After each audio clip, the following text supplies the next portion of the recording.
nhớ trồng này ạ, tao thấy trồng không dư thế, trồng này trồng gì trồng tí nữa, để nói chỉ có biết năng mong này nhớ nó to xía, không nó yêu tôi một nón chè, yêu tôi một khơi chuột nai thì nó bỏ nó nè,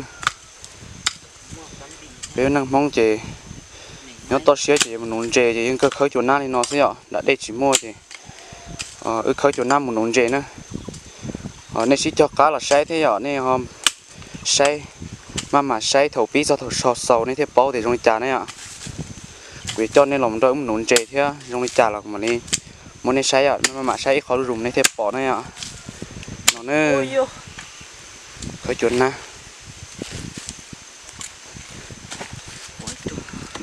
chuột na nhá họ rút bông nữa, khơi to nhá rút bông nữa, họ tụ khơi to nhá là nó nó nữa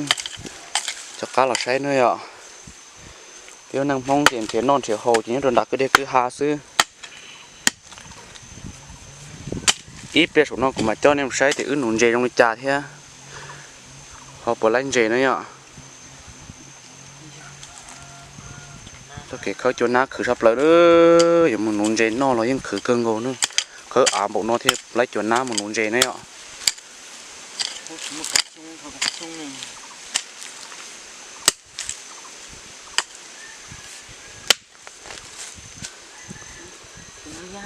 Khơi nó rơ khơi cho nó mà khử sập lại nữa ạ.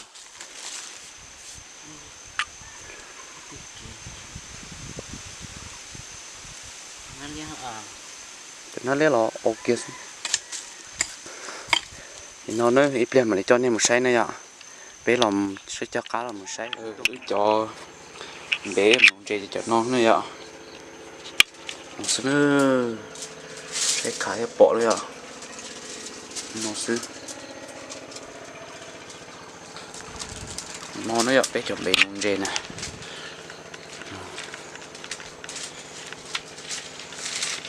Một lúc thâu bé nữa nhá, bé nó có chụp con này tụi nó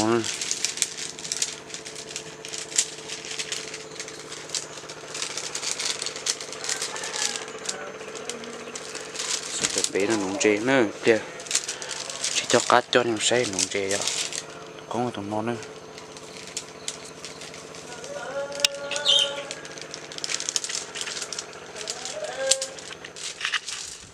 Tại sao nó tốt giọt đê nữa ạ, tốt giọt đê ứng bà cho bé để cho nó nữa, cho bé nún dê này ạ,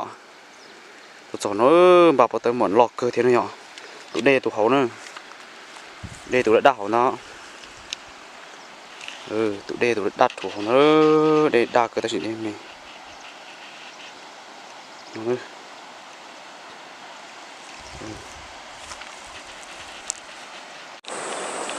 tốt giọt đê đấy ạ.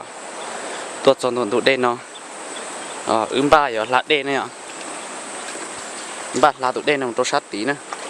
ta nó sát tí mà nên nó sát tí này ạ, ta chỉ mà ôm lô cơn gầu đi à, bây giờ lô cơn nó chậm lặng, có lần nữa, bắt tuôn nó, chậm lặng to tới nói xí nữa giờ. Chở vô có lạnh to chứ đây mà tôi sắp lấy này tụi đây nè, quần nam mòn tụi tan cho liền ạ, bé trở đến đã hello như chị chọn bé ạ, giờ lúa sắp lấy chứ tôi to tên nó hay ạ, to tên nó thiệt, chả nữa là muốn này ạ, bé chỉ cho cá là muốn lát đi, cái mà nướng chè nó sát tí này ạ.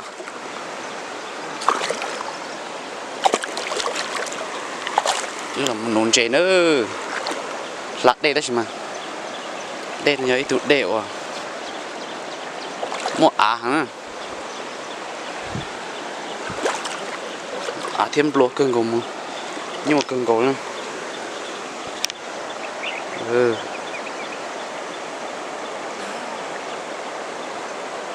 lúa cưng gồm đi nữa.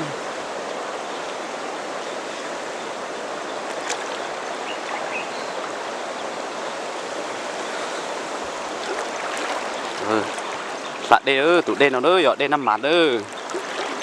cứ cơn để có thiết to mình chỉ có nó tốt tao nó tiền tiền ha cái là thì nói à này bỏ nó nữa làm một sắt tí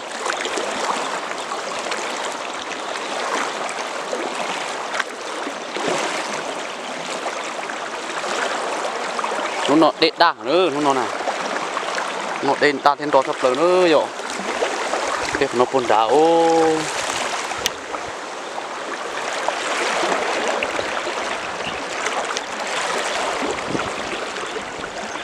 để đá đệm to sắp lớn nữa đây chỉ cho nó thôi rồi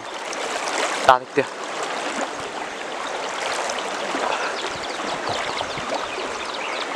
lúc này thấy thân nó này chỉ tôi một nồi chế bỏ mà nữa nó này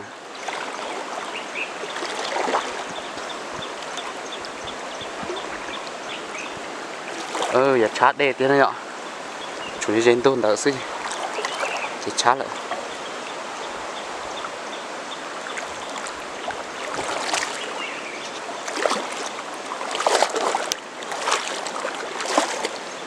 đây là mà một có dây thêm lô sập lớn nữa lạ xưa như trong này ạ tôi chọn đây rồi ha với tôi mua tùng bé nó núng dây nữa như trong đó nè tùng bé nè để cho công bé tùng bé này với núng dây với mất cho cá này sai này ạ có trả là cái tin hết bỏ nó là cái con tin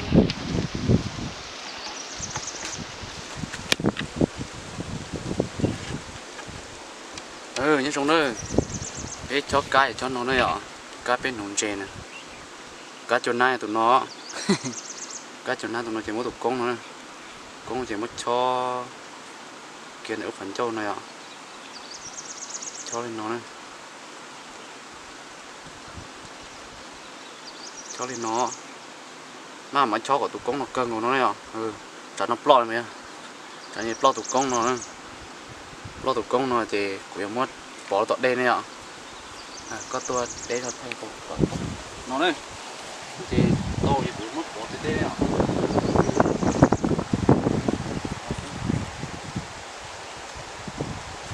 nó sẽ chụp câu đấy nhưng mà phải không phải cho họ chế rồi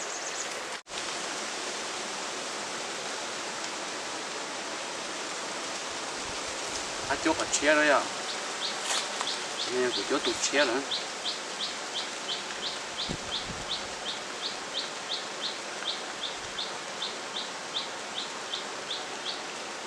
chia nữa bên nó cứ hồn tôi lên ruột đây thì nó sẽ này ạ này phải chia nữa tôi nó sẽ này tôi nó sẽ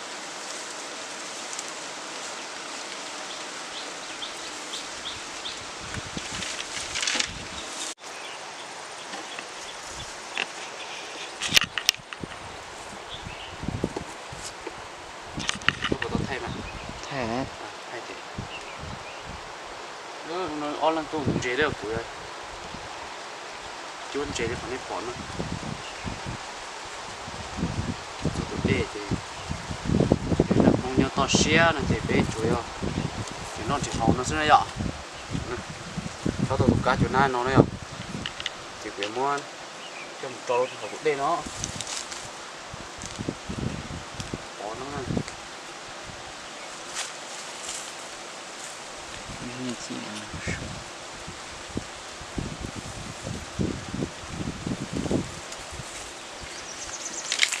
có thau cá rồi thay của tôi mình chờ một chút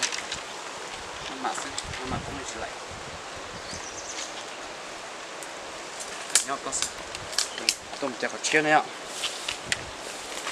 mình có chia thế chờ tu tài chờ tu nữa trong bom bể nữa bể tôi trồng chè này ạ trồng chè để trong bom bể trong tê lên nó nữa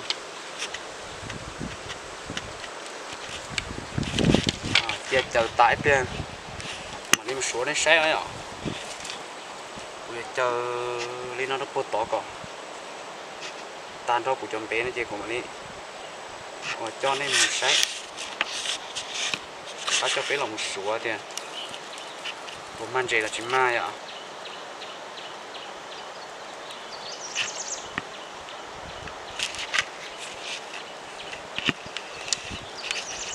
Nó xí nữa chèn nhá cho tôi tụ cá đi nó lỡ nó chèn nó trong to bếp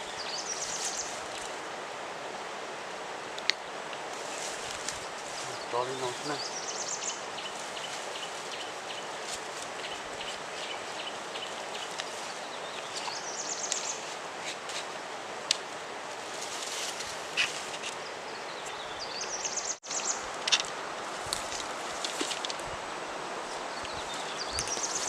đây nữa cái tôm muốn chén đấy ạ mua tụ cá cho rồi xóa cái tụ đến nó cho cái dê rồi chả bắt ta cũng mà cái là tụ bỏ đấy mà cũng bỏ cho tôi trắng chả cá nói ạ cá cho được chó kim tụ con nó để mất tụ cá làm gì nó có plon sao cho tụ cá bay nó lo tụ con nữa tụ con chỉ lo tàn thôi đi nó chỉ nói béo lút thôm bé lút nó nè bé thì thôm bé này béo lút xuống lư đó nó còn tụ bé nó to được hậu đây đấy ạ hậu đây cũng mất trong trò cá thôi hậu đây đi hậu kia hậu tên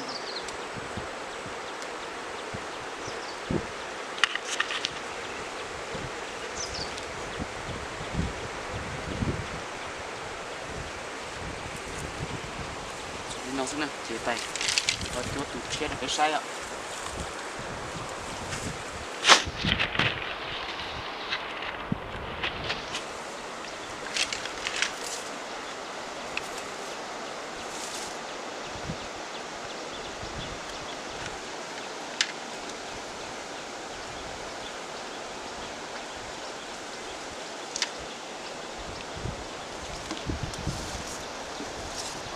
bên đằng mong là nói trong rốt đây là một khử tại gió nó nhiều nữa cái chỉ khử nó lo chúng ta bên nhau chúng ta bên tốt chỗ thì khó thì khử một chán này à đừng để có thể làm bát của bên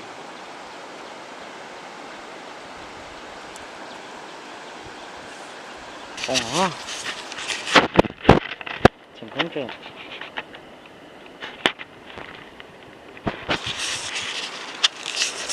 nó tơ đó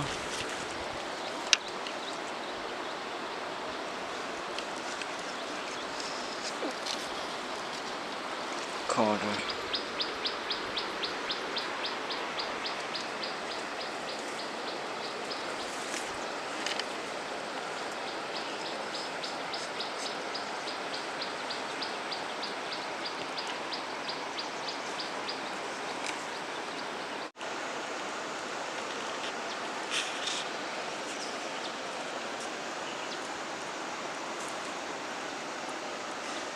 ô chọc cũng sắp lời đó không nè cái kìa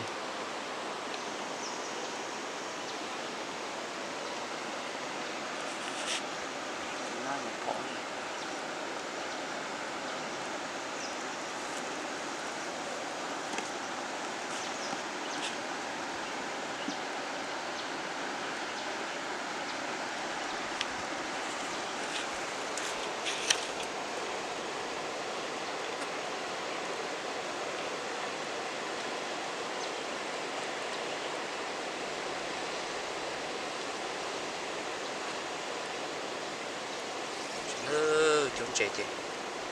chỗ liền nó xuống đây ạ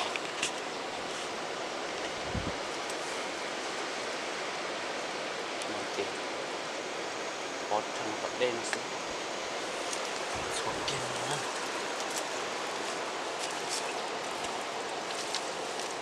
một tụi bé cho lên đó xuống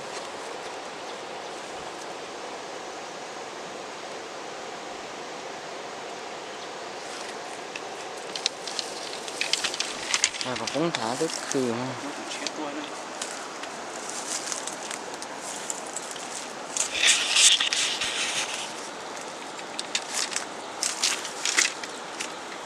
bé chôn chế nó mà bé chỉ chôn để chơi tù bé chôn đầu tù nó cột đầu tù nó cột tù nó cũng mua này ạ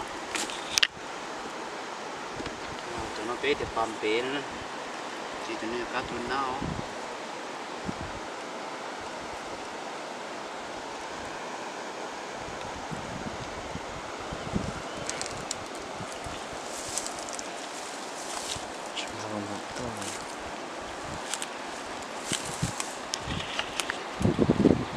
nó đen to nữa nó nói nó đen to sắp lại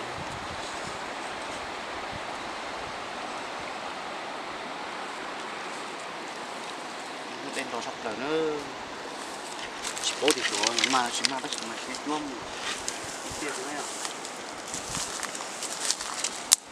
chung ít thêm cho cá lọt sủa đó này sai để trong trà này ạ theo mà lọt chỉ mà ít tốt cho gì ba chỗ là còn đi bỏ xíu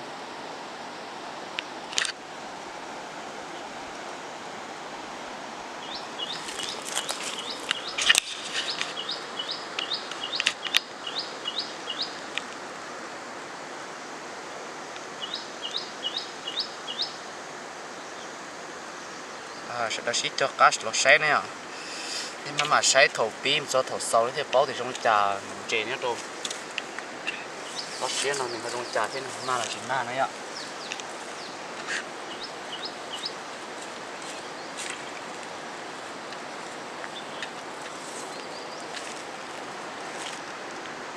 bên nụ chế bên nụ nó thế này mà ta lúc cũng thay mà nó cái cho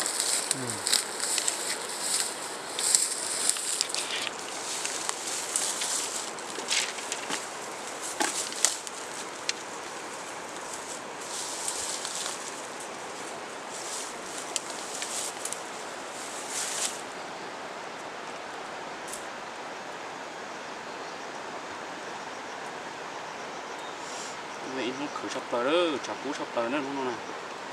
cái chuyến chế thì bị chả thế ạ nó khử sập bờ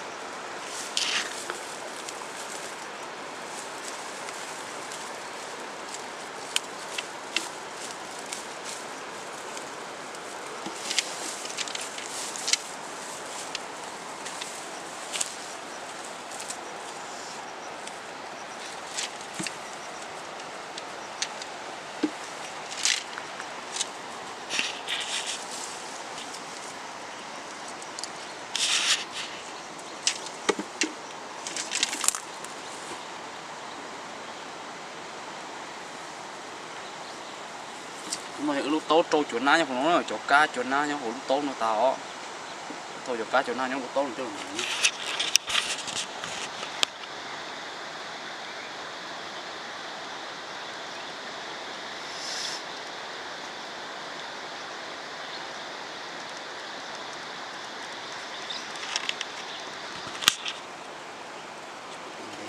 bỏ xuống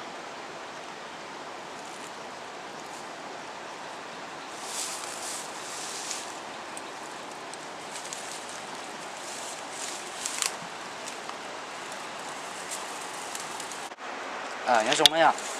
nó này của một chút tùng tế nó sẽ lên màn trẻ này ạ nó sẽ cho cá lòng xoáy sẽ tùng tế nó của chút sẽ lên màn trẻ trong chắn à cá lòng xoáy này ạ tùng tế nó tùng như thế ạ mà ơi tùng tế nó nữa tùng tế na cái hồn tế na nó này ạ và hồn pha lạt tế na nó nữa mà tùng tế nó kia nó ạ màn chế thì tiền rồi mà ta chỉ tốn chế nó chỉ tốn lo tốn chế nó mê thôi ạ chú trả về mà tốn lo cho có thao cá bị tao rồi cũng đâu tốn chế nữa mắt rồi đây về nó chế nó tới cho trả phải không nên chưa quyết tàu tốn chế nói ạ mà vẫn phải cho tổ kia nó xem ngay số đầu tùng chế nó nên sai này ạ lên chế nó mình chỉnh ra tùng chế mê thế ạ mỗi cái biết thịt tùng chế nè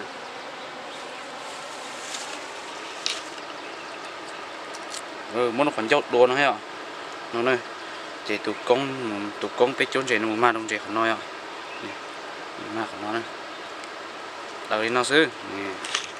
lại nữa đó lại kia nữa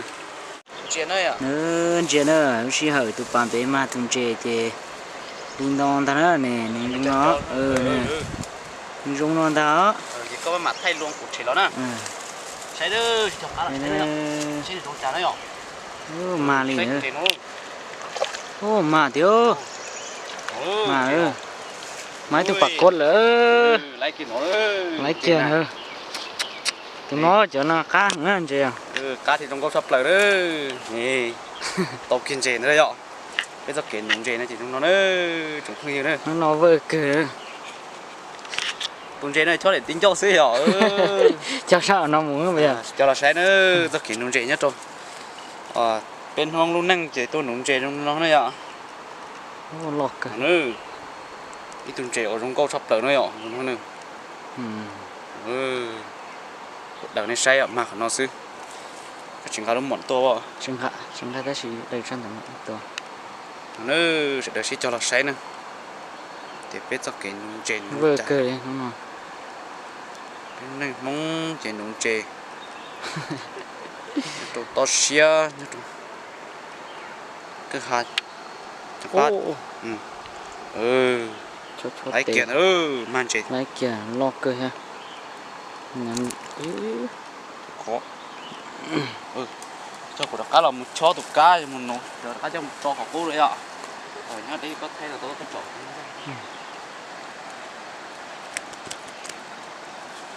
cá cho cá đó này ạ hay tiền ha cho nó cá nữa cho nó tôi cho nó lo cho một xoay thịt hết chị một coi hết chị cá nữa cho cá sấy đấy à cái trong khuya đấy mà sấy thổ ở bí cho nó thổ sâu nó nên để bao tiền ứ tôi nấu chè trong cái trà thế cả cái nó hồ cá nữa nữa ạ cho cá cho tàu tụt cá liền nó thế cho tụi cá là cá chuột na đấy ạ cá chuột na thì cá mất cho học đi sấy rồi nè cho đi nó thế ạ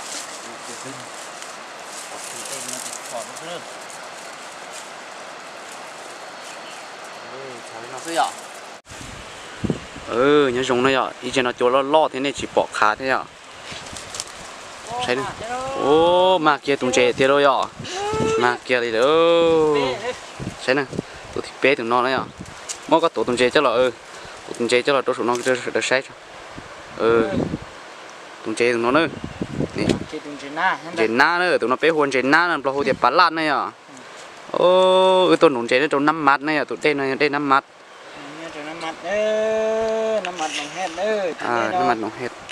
nhưng từ khởi nó một chuột đó từ năm nền nữa từ năm nằng cái người năm nằng lo năm nền nhỉ con trai trên mỏng tôi sang nhà lạ đó tụi đây nó từ trong tận tốc khó này nhở chuột đấy trở chưa rồi mình cầm nó nữa tới in nhung chỉ tiêm mà hết rồi chuột năm nằng nữa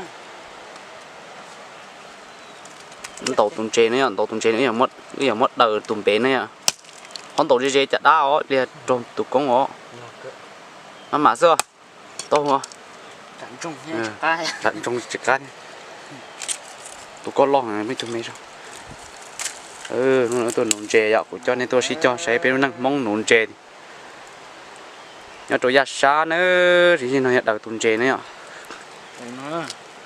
tôi lấy có thiệt tận non đó đầu tùng chè nó này ạ cho kiên chè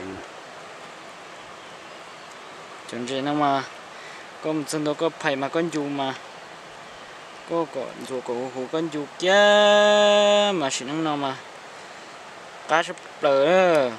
chè này biết hồ tiền chè ná này chè này ít tùng chè trong cô theo cá sắp lỡ đấy kia chỉ cho cá sấy à mà sấy thổ pin ra thổ sầu này thì bỏ tiền bây nó mà cá hàng nữa tùng chè này là cái chuyện nấu xí ạ chè này tôi nấu xí muốn tao xé những gì trở tiền nó ha muốn tao xé một triệu là lại tùng chè này ạ muốn cho to ngò thủ công thế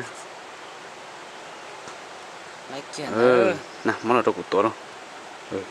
lấy tụi trẻ nữa nè tụi trẻ nó nữa trẻ này tao trẻ sẽ chỉ tí chỗ đó tập bao nữa nè còn trẻ na nào nữa tụi trẻ có xe chỉ năng nữa giờ chụp không chịu dư nữa là cá rồi cá rồi chủ dư đấy có xe chập tới tuần nổi nhá tụi đen nó nữa nó tụi đen nó bây giờ một xe đồ ba chia thì mà tụi chúng chạy à